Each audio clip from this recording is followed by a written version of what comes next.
How to fix your iPad being stuck in the zoom mode?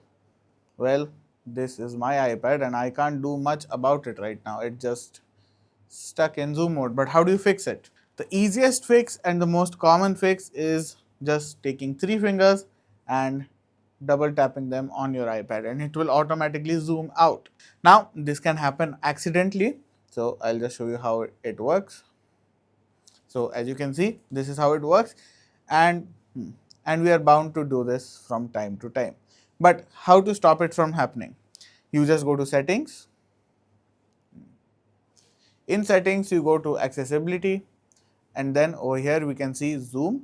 Click on zoom and then turn it off. So it can be very helpful if you're looking for small details or something like that, or you, let's say, have a strong number on your eyeglasses and that is the issue. This can help you out, but sometimes it can just be a bother.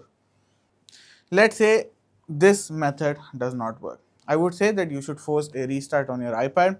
How do you do that? Here on the left side, you can see we have two buttons. These are the volume up and down buttons.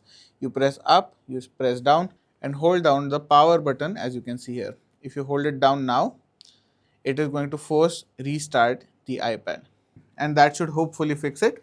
We are back over here. I don't have any issues, but let's say you still have these issues. I would suggest that you try to update your iPad through iTunes. Just connect it to the iTunes and update with the given procedure.